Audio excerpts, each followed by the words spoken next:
We're going to get started. Welcome everyone to the City Futures seminar series. My name is Lee Roberts. I'll be doing my usual thing of a little bit of housekeeping up front, and then I'll introduce our director, Chris Pettit, who will introduce today's speaker.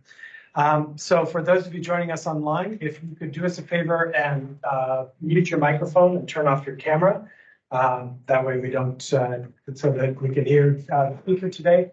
And then at the end, when we do Q&A, we'll feel free to turn on your camera and microphone then.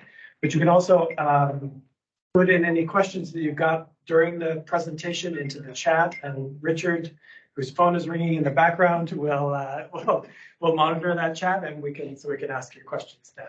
So, and I'd also like to pay my respects to acknowledge that we're meeting today on the land of the Gadigal people, and to acknowledge elders past and present, and pay my respects to any First Nations people who are joining us today. So with that, I'll invite Chris Pettit, our director of City Futures, to come up and introduce today's speaker. Thanks, Lee. So welcome everyone to our seminar series, and it's my pleasure to introduce Dr. Sophie-May Kerr, one of our star early career researchers here at City Futures. Sophie's background, she's an urban cultural geographer, and she's been working in the university, but she's also got a lot of experience working in local government and state government. And what she's presenting today, regulation and sense of home among families and children living in apartments in Greater Sydney, is a really important piece in the housing crisis that we're facing. And Sophie's work, it's great to see, has been picked up already, a number of her pieces of work in this space, important media outlets to help inform that debate. So Sophie, we look forward to your presentation.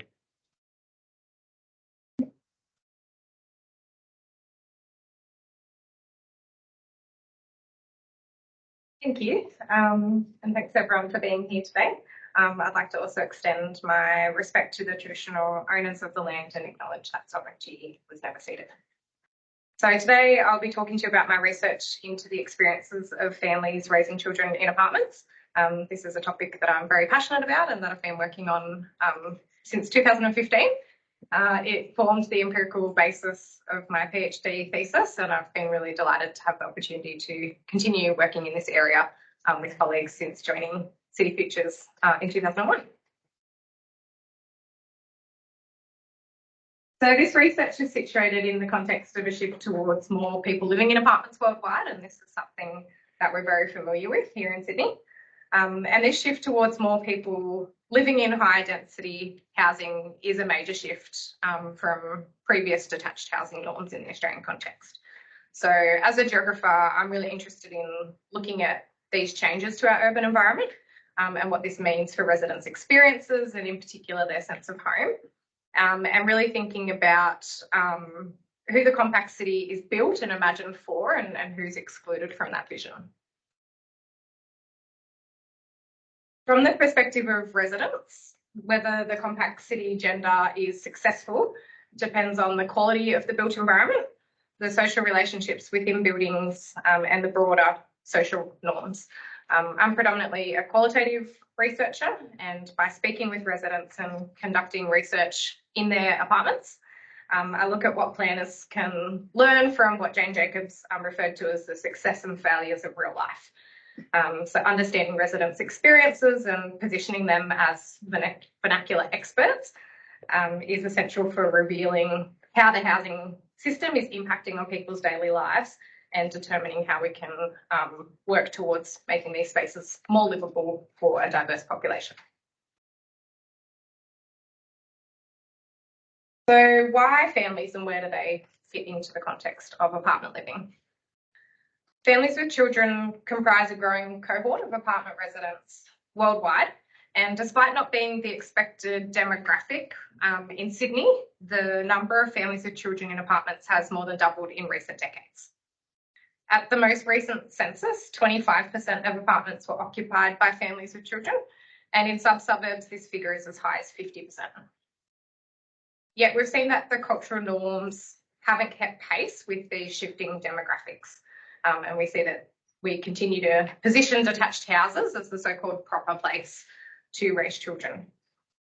These assumptions are really problematic for families that do live in apartments, as they're quite literally built into dwellings during the construction phase. So in things like decisions regarding the number of bedrooms, the layout of living spaces, and the design of common areas.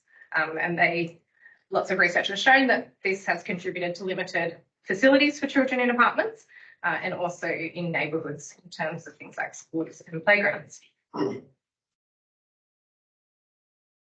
So my research is about gaining insight into how families with children use their apartments, what's important to them, what challenges they face, what strategies they have for trying to overcome those challenges, and thinking about how we might better design, manage and govern these spaces to better meet the needs of families with children over the longer term.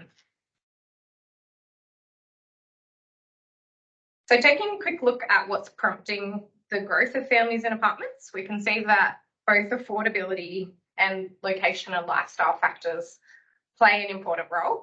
So the families that I worked with discussed, making that trade-off in terms of space for affordances such as affordability, for location or for proximity to things like work, family, transport networks, as well as this idea of a work-life balance. So whether that was something that came from being able to live closer to work, have one person perhaps not working as much due to that affordability, or whether it was that walkability or other perceived benefits. However, their experiences were far more complex, and while they made trade-offs, many were left living in dwellings that weren't designed to meet their needs. And before I go further, the remainder of my presentation is a bit more negative and focuses a lot on what those challenges are. But I just want to sort of reflect on these benefits and say that the cohort that I was working with, I would say we're a very committed group of apartment livers, and they really sort of talked about these benefits and in lots of ways devised a whole range of different strategies to continue to try and overcome these challenges, because they were committed to making it work and did really value these things. But as we'll see, that was quite challenging and quite complex. So there's a range of different challenges that emerge when families are trying to manage everyday life in these spaces. And I've broken these down into 3 areas. So looking at design-related challenges, cultural norms, and challenges with regulation. So looking at design first, and we've seen that childline planning has led to this mismatch between families' needs and the apartment stock that's available. And this is particularly apparent when we're looking at spatial constraints, both in relation to a shortage of 3 and 4 bedroom units, but also things like inflexible layouts, tensions with neighbours over children's noise, inadequate storage, and a lack of family-friendly communal spaces. On top of this, we see that these cultural norms exist that position families as not belonging in apartments, and this also shapes their experiences.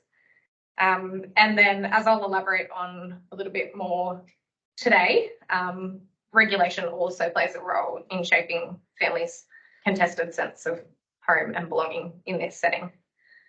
So before I get into that work looking at regulation, I'd like to briefly just talk through some of these other findings that have been published, and I'm happy to then elaborate on those different themes in the discussion. So firstly, having a look at sound-related tensions. This was one of the first papers that was published during my PhD, and it sparked a lot of debate in the public sphere. So I found that speaking with families, sound emerged as a real concern for the majority of households, and parents spoke about this dilemma of trying to be a good parent and trying to be a good neighbour. So wanting to allow children to be children, which comes with noise, but really having that feeling of ever being anxious about the neighbours. So key pressure points emerged with issues about crying at night and playing and running during the day. So parents talked about the challenge of children crying, wanting to be considerate neighbours, and in some instances, people had received angry letters from neighbours or heard them call out and bang on walls or ceilings in midnight protests. And this was a source of anxiety for parents and for anyone who has had the experience of trying to make a crying baby settle. You can imagine that only adds to the stress and difficulty of that situation. So in the first example here, the participant was talking about the neighbour calling out for them to pick up their baby.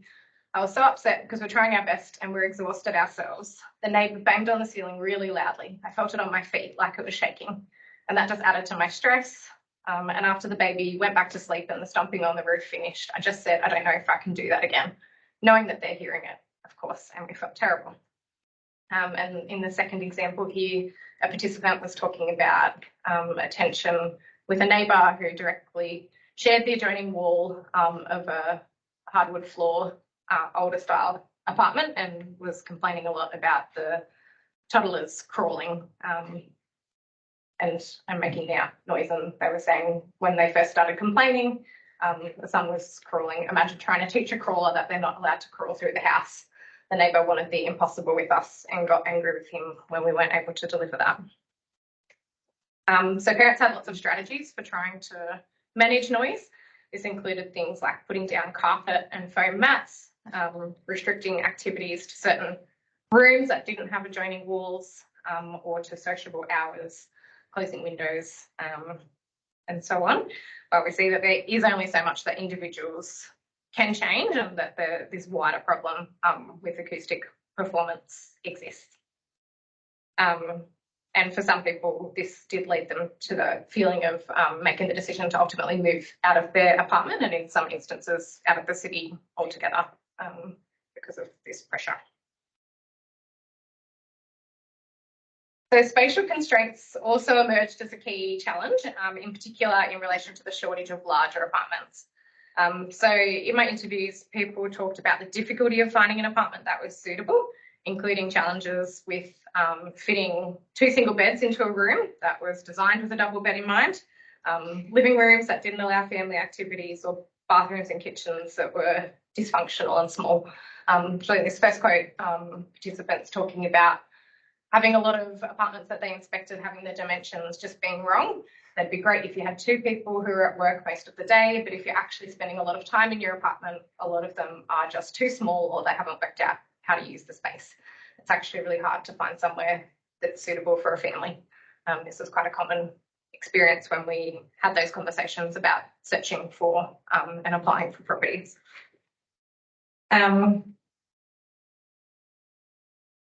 Another key issue that emerged was in relation to accessing and affording 3 and 4 bedroom apartments. So families discussed making trade-offs on other desirable aspects, so whether that was a balcony or a larger living area, just to secure a 3-bedroom unit, and others had not been able to find or afford a larger apartment, spoke about really deeply personal trade-offs, so things like restricting their family size and not having another child, knowing that they were already at capacity in their current apartment and that another child would require them to move away from the area. So this participant here is talking about a 3-bedroom unit as the holy grail. We started looking at 3-bedroom units, and on our budget about 3 years ago, there was probably 3 apartments that came up at the time, because there's just no 3-bedroom units in Australia. We ended up seeing this. We thought, if we don't get this, we're never going to get a 3-bedroom apartment. We're going to be living in a 2-bedroom unit forever. So even though it wasn't perfect and the lounge room's really small and we wanted a bigger balcony for the kids, we were like, well, this is our chance. So we just did it. These themes overlap in some of the content that's discussed in this recently published paper, which was led by Nicole Cook and also with Sophie-May Kerr, that stems from a separate research project that we conducted in Liverpool CBD. I won't go into this in too much detail because Nicole is actually going to be a presenter at our seminar series in 2 weeks' time. So you'll have to come back for that one. But I will just note that the focus on this was really looking at that mismatch between resident demand and the supply that's on the market. And we found that despite families occupying over 50% of apartments in Liverpool, the analysis showed that around 15% of the apartment stock was 3 bedrooms. So this is a little bit above the Liverpool Development Control Plan, which stipulates 10% of apartments should be 3 bedrooms. There are examples elsewhere. So Hills Shire Council and Canada Bay Council are both examples of local governments that have set higher targets, more around 20%, showing that that is possible to have that greater mix of dwelling sizes and have, council play a role in regulating that. But we do see that when larger apartments are built, they do tend to be more at the luxury end of the market. So if we're thinking about growth of larger apartments, we also need to be thinking about accompanying that with those strategies to improve affordability. So on top of the challenges that stem from these design shortfalls, the research also looked at the impact of cultural norms on families' sense of belonging. So existing research has shown that media representations and planner and developer narratives have framed detached housing as the appropriate place for families. And in contrast, apartments have been deemed transitional or unhomely or unsuitable for children. So in response to sharing some of my earlier research in the media and advocating for the needs of families, the comments sections on media articles have perpetuated these negative discourses. So these are a few of many examples that I could have pulled out. So this example, someone talking about drip boxes, and that kind of linked back to comments that were made by Dick Smith about battery children well over a decade ago. This idea of comparing it to slum conditions, that it's unhealthy, horrible life for kids in an apartments, contrasting this to some of the ideals of a detached house with a backyard and what that life might look like. This person's gone as far to link raising children in an apartment to being equivalent to child abuse. And again, this idea that kids need space to play.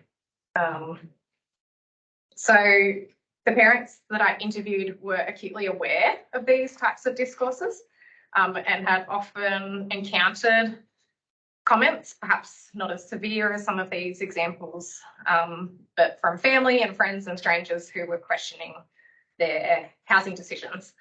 And for some people, they talked about this questioning about when they were going to move to a detached house, beginning as soon as they announced their pregnancy. So as you can imagine, this took a toll on parents who faced this persistent questioning of their parenting and housing choices. And this paper sort of looked at how that impact on families' experiences and their sense of belonging. Excuse me. And again, there's just a few examples here. So one person sort of talking about, we've been bugged by every man and his dog when you're going to move into a house. I think this Australian attitude is that you need to live in a house. Another person talking about within my mother's group, there's a few people that are like, how can you live in an apartment? It's such a strong Australian sentiment. What are you doing to your kids if you live in an apartment? They don't have a backyard. And another person talking about the default position of hosting Christmas at their brother's house because he has a house. She goes on to say, this is one of my bugbears that we can't host things. It's probably the one area where I almost feel a bit embarrassed to invite people over. Especially friends with houses. There's that little bit of rivalry. How can you live in a unit kind of thing? So sometimes I feel like we can't really invite people over unless they're in the same boat. So these different cultural norms matter in the sense that they really shape how people are made to feel in this setting, but they also are related to those design aspects and also the way that apartments are regulated and governed. And it's that point that I'll move on to discussing for the remainder of the session today. So this presentation is based on a paper that I'm working on with Professor Hazel Eastoe and Professor Kathy Sherry. And we look at apartments as an important context for considering regulation and the way that residents navigate access and using shared and private spaces within apartment complexes. So we know that shared and jointly owned spaces require collective decision making and management, And this paper contributes to conversations about how this can lead to tensions between individual and group rights and responsibilities.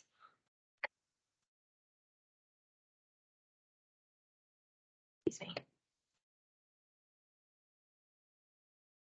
So in this paper, we're particularly interested in the importance of autonomy and control in understandings of home and linking this with regulation.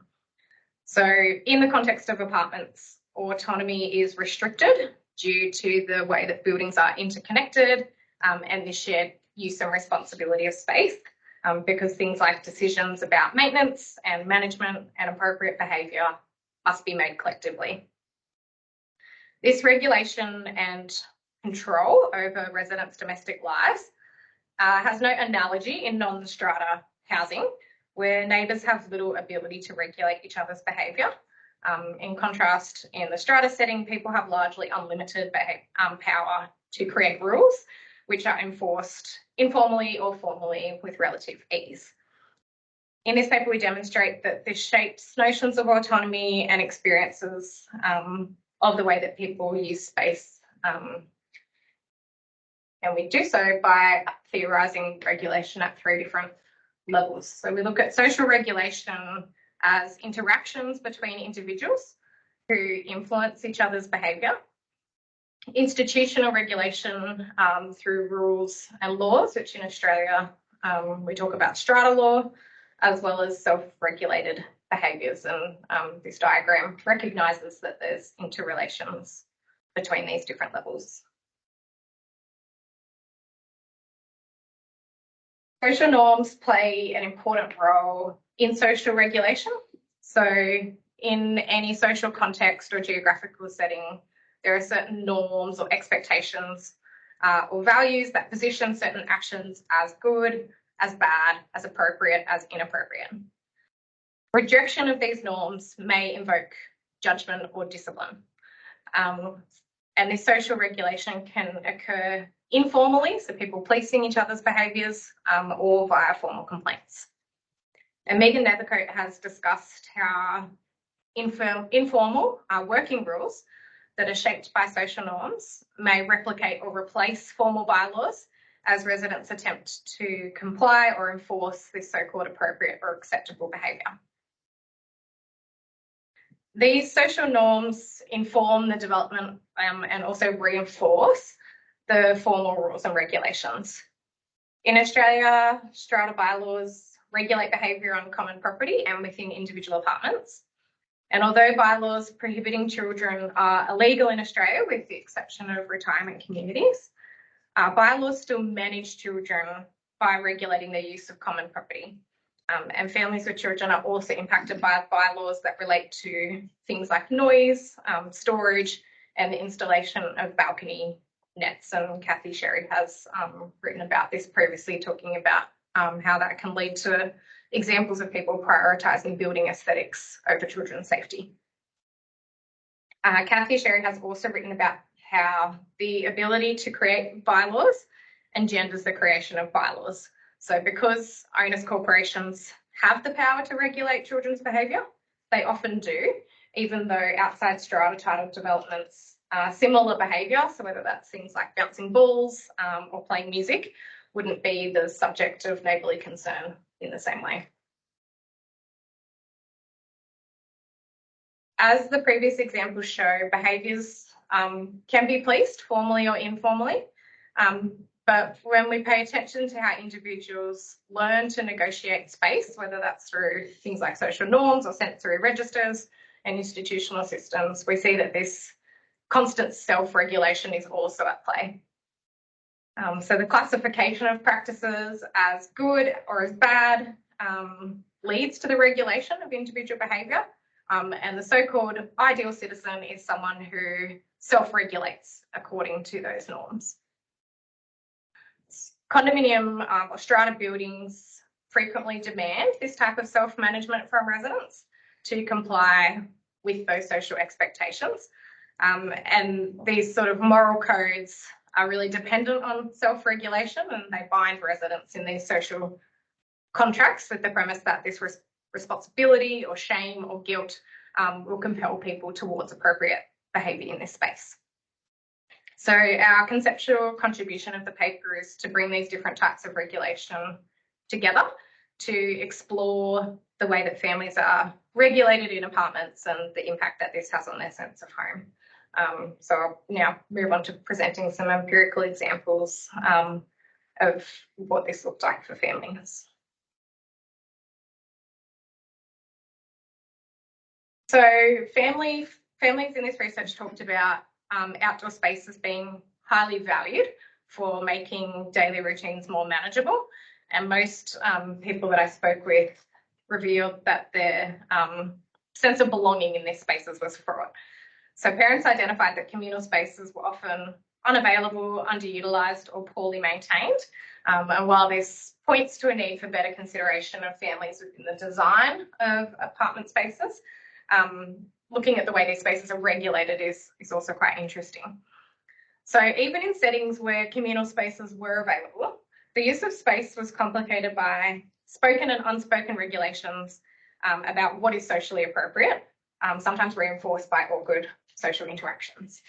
So in this example, Rhiannon's talking about the unspoken pool rules.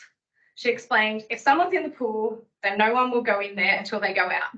No one wants to share that space. It's kind of funny. When we first moved in, we went down with the kids and there were other people in the pool and they just looked at us like, this is not protocol. When Rhiannon's family moved in, they weren't aware of the unspoken pool rules. However, after this awkward social interaction, they modified their behaviour to conform with the social norms, not using the pool at the same time as neighbours. In some instances, the social regulation of space was subtle. However, parents also shared instances where neighbours had directly intervened in their parenting decisions and disciplined children and parents. So further along in our conversation, Rhiannon starts talking about a neighbour policing her 2-year-old's behaviour. And she says, an old lady who lives there had grabbed him by the arm and was dragging him up the stairs in the garage because he was having a meltdown. I followed very quickly at that stage. I was 9 months pregnant, so I was slowly getting up the stairs and she was in the process of telling him that he couldn't behave like that. I'm like, he's 2, you know, I'll do the parenting, thanks. I think in her way she was trying to help me get him up the stairs, but she literally dragged him up. She came out of nowhere. We're just sick of being around other people all the time. So for Rhiannon, this sense of being surveilled by her neighbours and having them physically regulate her children's behaviour was wearying, and it was prompting her to resent apartment living. Rhiannon's experience was not unique, and other parents also talked about that sense of reduced privacy and judgment on their parenting. Sometimes this attempt to enforce appropriate use of space onto families was subtle, masked as jokes or passing comments, whereas at the more extreme ends of the spectrum, it resulted in neighbourly disputes, which at times included the damage of property and threatening actions. So having internalised social norms that position families as out of place in apartments, in some instances and experiencing that judgment and discipline, families also self-regulated their behaviour in efforts to avoid confrontation. So many parents spoke about self-regulating in relation to noise. Belinda here talks about teaching her children to be aware of their impact on others and how she highlights this sense of appropriate behaviour at a young age. So she talks about consideration. We've actually taught our daughter what this word means and the fact that you do need to be considerate of other people around. When you're in the stairwell, it's a common area. You don't yell, you don't scream. When we're coming home from dinner at 9:30 at night, I know you're tired, but the neighbours don't need to hear all about it. I don't know if I would have been that conscious. I would have taught them about consideration, but maybe not as directly as when we were living in an apartment, and especially when it comes to noise. And as Belinda was reflecting on the impact that this had on her daughter, she recalled her having some school friends over. And she went on to say the daughter's friends were really loud for a couple of hours in the afternoon. It didn't worry me at all. And it's funny, when they left, because they were all still a bit hyper and they were going down the stairs being loud, my daughter was like, you can't be loud in the stairwell to her friends because we live in an apartment. We've changed how we parent in that respect, teaching her more directly about these things. So this heightened awareness was shaped by a fear of being a bad neighbour. as well as underlying awareness that children may be perceived as being out of place or disruptive. Other examples of self-regulation included things like not using communal spaces for fear of disturbing others, which in many instances led to the underutilisation of space, limiting outdoor time to sociable hours, and avoiding having friends over for fear of noise. In addition to self-regulating behaviour, residents provided insight into formal regulations in the form of bylaws, which added another layer to this discomfort. So strata legislation provides the mechanism for legal regulation of dwelling and common property. And while there are model bylaws that schemes may choose to adopt, they typically only prevent children playing in dangerous areas like car parks. However, there's no obligation to use model bylaws, and they can be altered by the owner's corporation. And some strata schemes do so to make it clear that children's use of common property for play is restricted or even prohibited. So parents shared examples of children being banned from communal spaces, including one example of a communal library that banned children only to then sit unused because it had been predominantly used by families with parents and grandparents that were using the space throughout the day. Another person commented, I bought into an apartment complex with a big, beautiful open space, only to have every possible activity I could have enjoyed with my visiting grandchildren outlawed by the owner's corporation. Apparently, it's something we can only look at. While study participants had ideas for improving common spaces, their experiences revealed that getting strata members to agree on making spaces more child-friendly was extremely complex, both due to the formal process of amending bylaws and as a result of neighbours that thought that children shouldn't be on common property. So Tiffany, in this example here, lived in a complex that had recently undergone a large garden renovation, and this prompted the discussion about child-friendly play space, with the suggestion to place a small swing set in the backyard taken to the strata committee, but she talks about how this wasn't well received. Unfortunately, one member of the committee was heavily opposed to this idea and started screaming at me and threatening she would have to move house if play equipment was put in the yard. She believes it would not look good, would increase noise from children playing and disturb the peace, as well as devalue the property. This heightened response created tension in the committee, with some members agreeing and others unwilling to speak on the matter. Tiffany and her husband Pete asked the strata manager to place this as a motion on the upcoming meeting agenda to be voted on, which Tiffany explained led to further outburst. She says, the response we have received is very disturbing. The secretary has made threatening and personal comments in view of the rest of the strata committee, as well as sending private emails, blackmailing us to rescind the motion. She left an intimidating note on our car just this morning. 2 other owners supported the secretary, stating it is unlawful, of which we've since been advised by strata manager it's not and carries risk. Though 1/4 of households in Tiffany's complex were families with children, and she explained that they already played in the yard without complaint, and in her eyes, a dedicated space with equipment meeting safety standards would reduce risk. Tiffany's experience highlights a key difficulty families face creating play spaces and facilities for children on common property, and that's that permission must be granted by the majority of owners. This means that tenants have no say in the repurposing of common property, and owners only have a say to the extent that they can secure that agreement from the majority of owners. As Tiffany's experience makes clear, securing this agreement, including by the correct procedure, can be really difficult. The objectors' reasons, noise, insurance, devaluing the property, are common concerns in strata schemes, although in this instance there's questions about to what extent they reflect those social norms about children and the so-called proper use of collective space. And Tiffany talks about feeling highly discriminated against. Through this example, and many others, the findings look at how these different layers of regulation, social, institutional, and self-regulation, intertwine to impact families' experiences of home. And we see that these social norms that position families as out of place in apartments shape and are reinforced through formal bylaws, expectations of neighbours and parents who modify their behaviour to avoid judgment or discipline.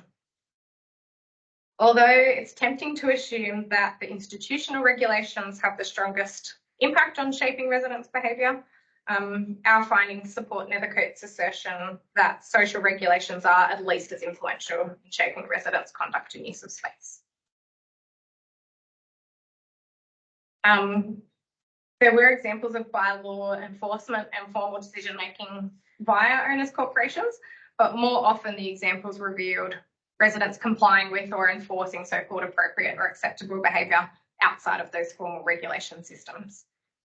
And the social regulation was evidenced in comments by neighbours around things like noise or safety, or these unspoken rules that dictated the appropriate way to use shared amenities, and at times through direct confrontation. Parents navigated this judgment and surveillance and discipline of their lives in different ways.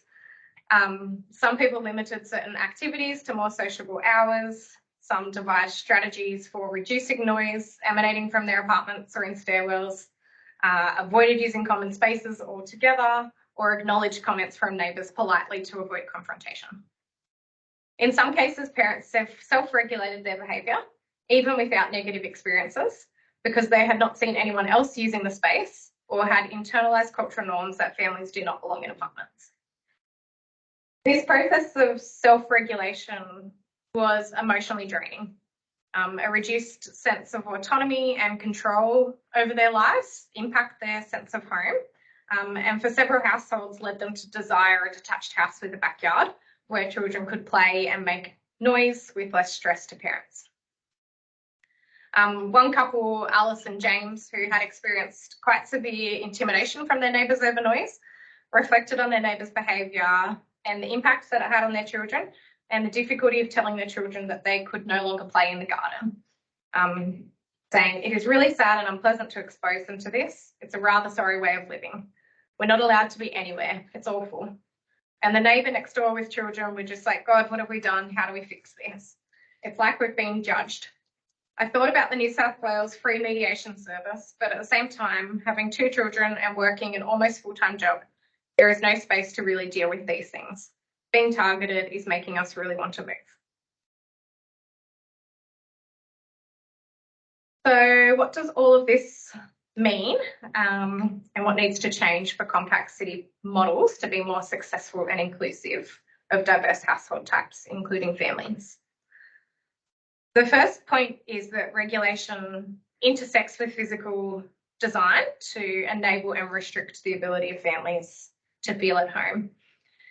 In addition to the design and provision of spaces, it's clear that shifts in attitudes and cultural acceptance of children are necessary. And this is a matter that goes far beyond building design to the heart of cultural norms and expectations about where children belong.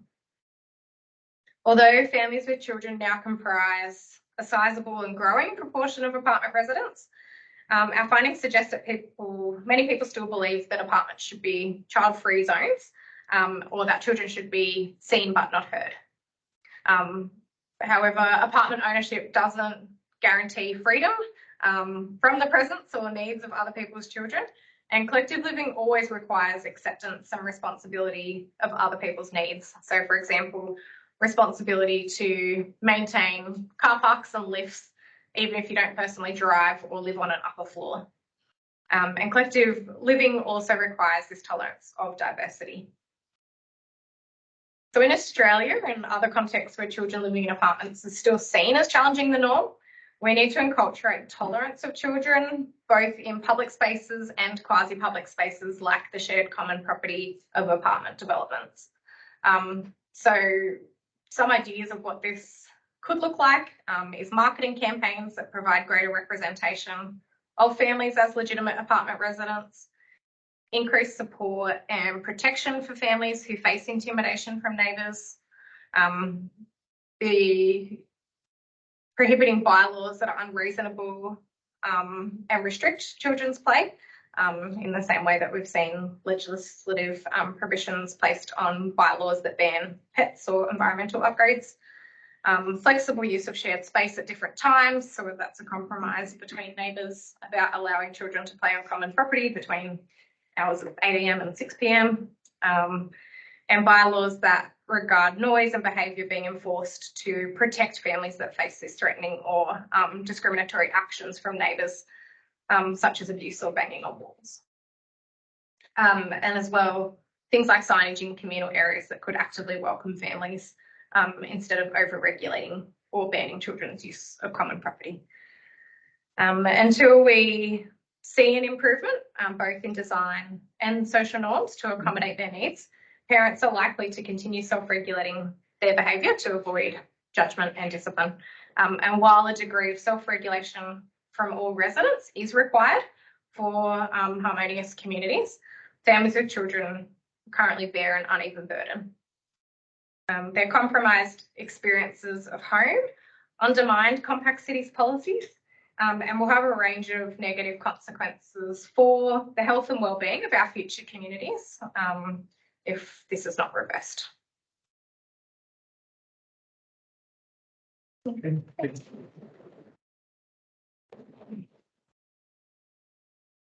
Thanks, Sophie. Let's see, I'll start. Any questions online to start off with, or I think there's not yet.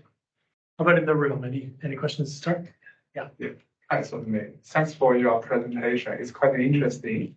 So I was wondering, towards the same kind of family in an apartment, would the different individuals in their different ages or with different educational backgrounds have different opinions?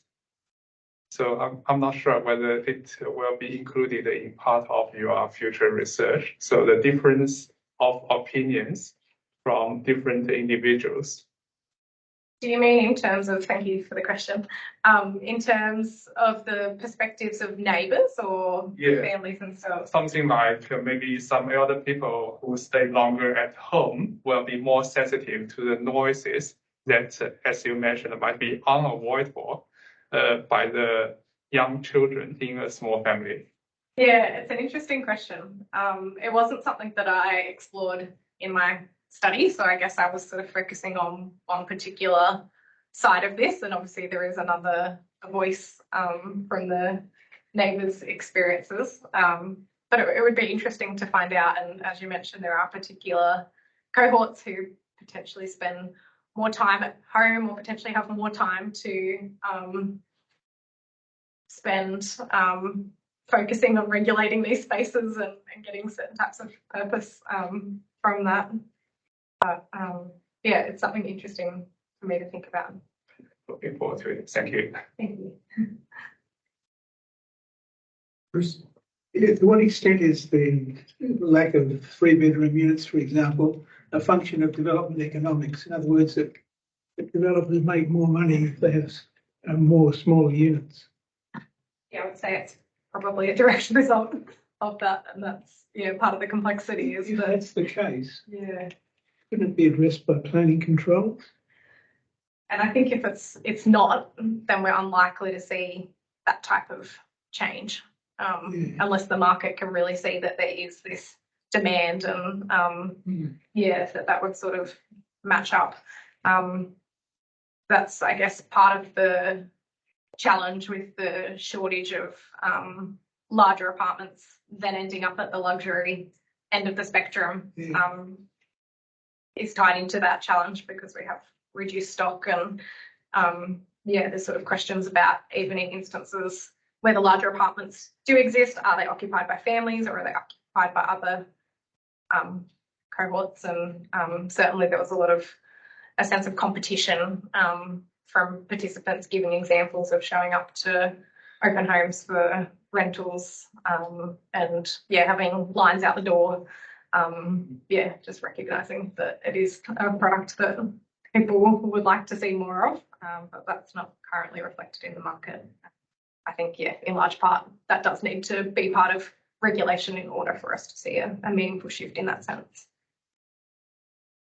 Got a question online, maybe I'll jump online real quick. Oh, no, not you. Yes. Yes, here we go. Can you reiterate your main policy recommendations? That's I think more broadly, I'd be kind of going back to the earlier slide that was looking at, I can find a way to do that.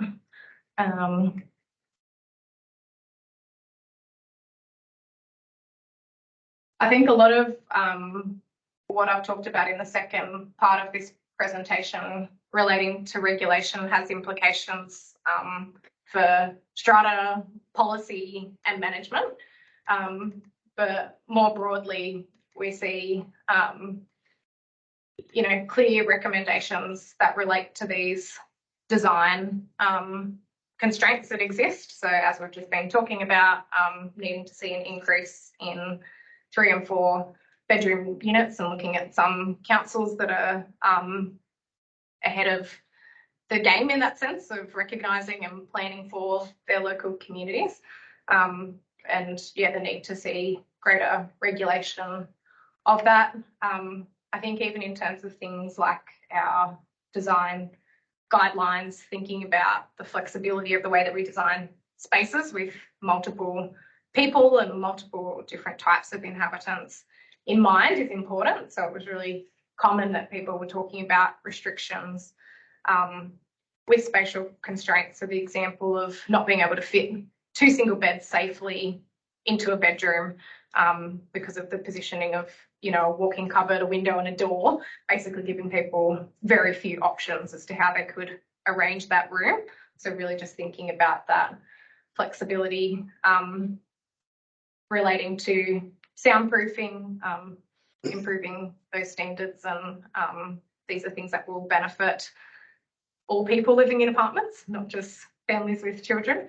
And storage is another really key issue that I didn't talk about today, but designing apartments as homes that people will live in, and really thinking about that in the design of all spaces, whether that's, kitchen to bedroom storage through to functional bathrooms. I think there are lots of implications of flow-on effects that would make everyday life much easier for families and enable them to be able to envision staying in this setting over the longer term. But as I mentioned, these are also things that will just make apartments better for everyone who lives in them.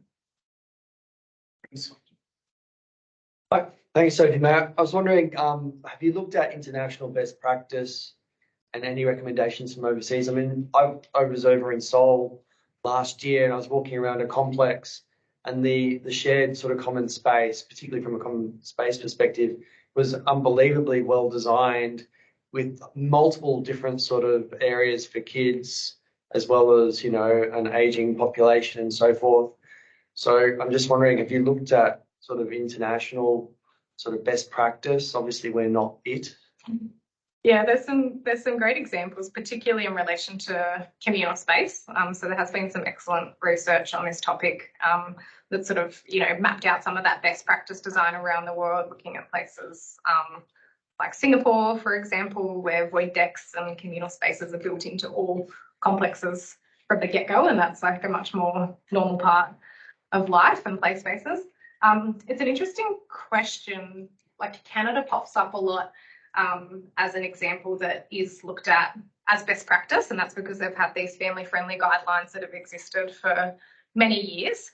But it was interesting just recently being over there in May and asking questions of planners and people that are working in the apartment space in Vancouver in particular as to how that actually plays out in practice.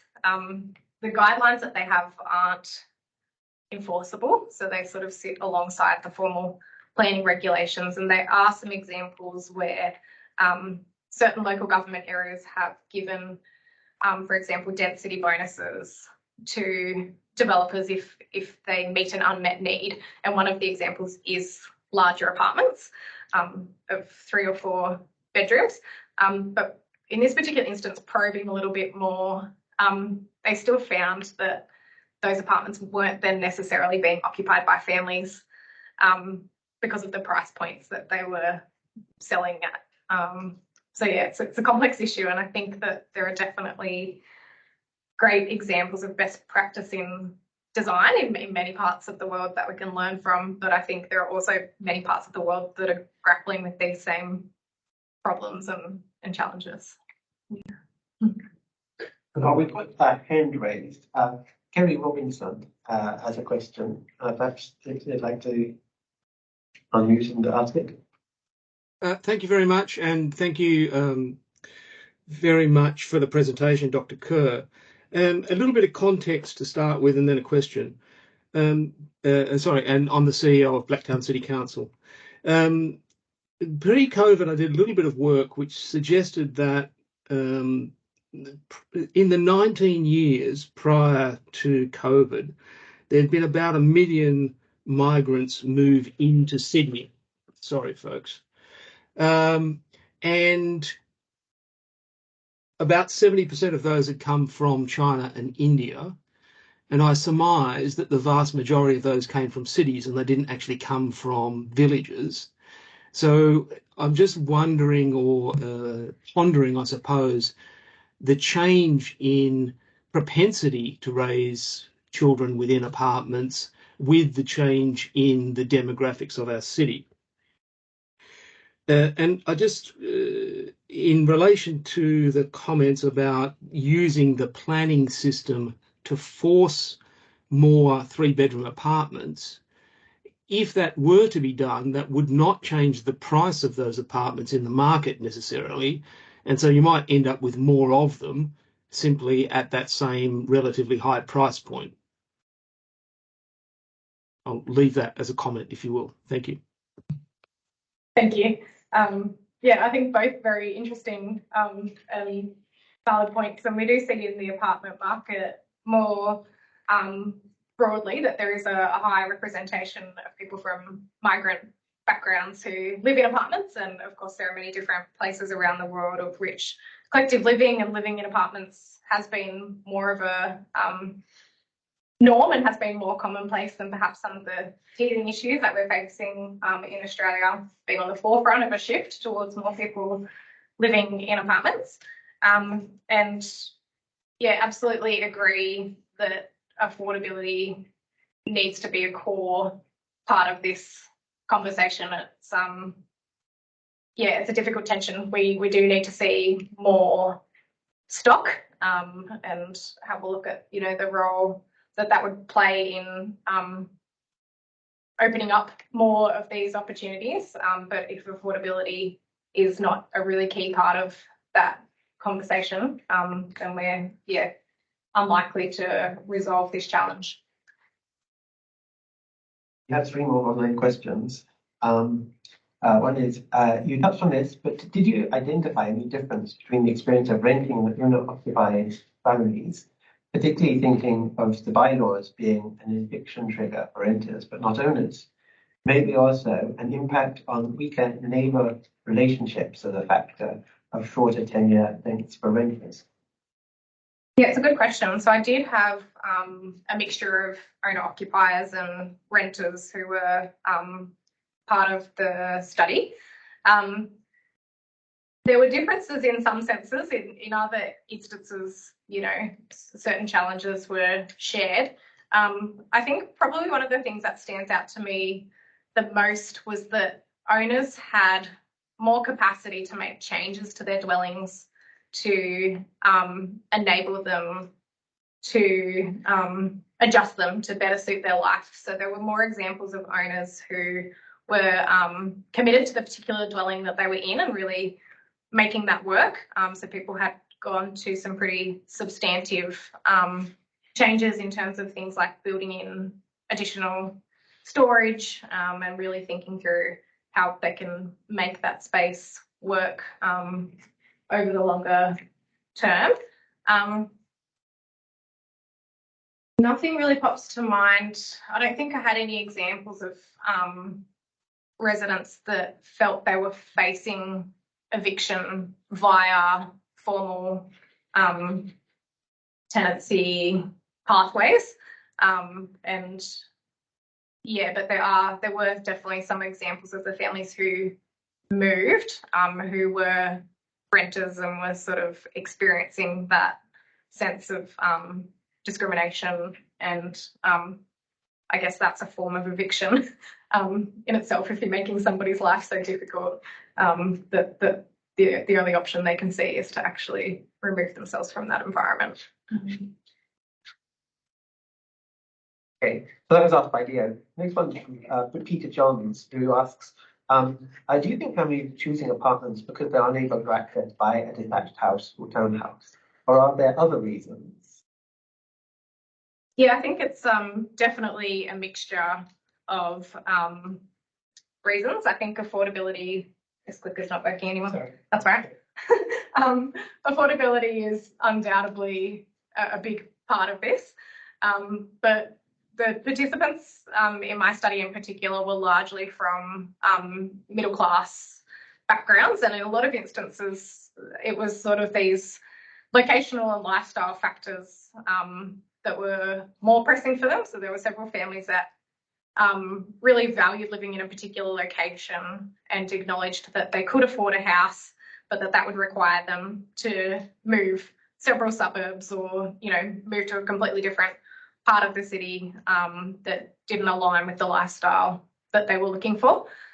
So I think it is a complicated mix of all of these things, affordability and also the location and lifestyle aspects. And I think what's interesting is that these are lots of the things that are marketed to us as benefits of the compact city. So these things are appealing to families alongside other household types. But unless we can get some of these challenges right, they are remaining a transitional form of housing for certain cohorts, whether that's out of choice or whether that's out of, you know, not being able to devise enough strategies or the emotional labour that's involved in continually working to make everyday life work in a setting that wasn't designed for you. So yeah, I think that this side of it is really interesting in that we have seen that shift, but that unless we sort of sort out these tensions, ultimately, you know, families aren't able to benefit from these aspects of compact city living that have drawn them there in the first place. We have time for maybe one more. There's just a couple online, but if anyone else is here in the room with one, I'll ask them together because they're sort of related. The first comment says, Western LHD is releasing a set of child-friendly apartment design principles, but strata rules are a big issue. And then Kent has said, do you have any recent examples of apartment developments in Sydney that have successfully implemented child family-friendly common areas? Are there any local councils leading the charge when it comes to encouraging property developers into incorporating child family-friendly common areas? Good set of questions. I'm not sure if that comment has come through about the child-friendly design guidelines from someone who's online who's perhaps working as part of that team. But that is really promising to see those, and I've happily been engaged in conversations with them over the last few weeks. And I do really look forward to those draft guidelines being released. That's a really good example of a collaboration between Western Sydney Health District, a team of architects, and Parramatta City Council. So that's fantastic to see, and hopefully if that does reach the point where it's able to get some level of endorsement, then we might see other councils also following suit with that.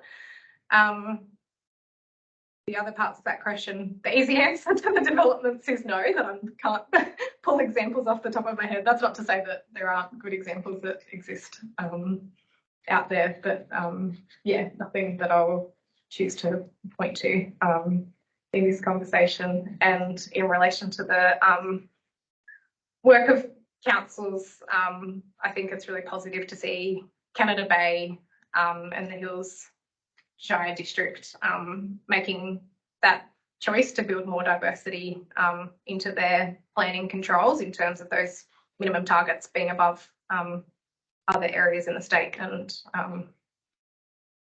yeah, it's an interesting space to continue to see what happens over the next period of time as we see more people and more conversation about high density living being a really big part of our lives.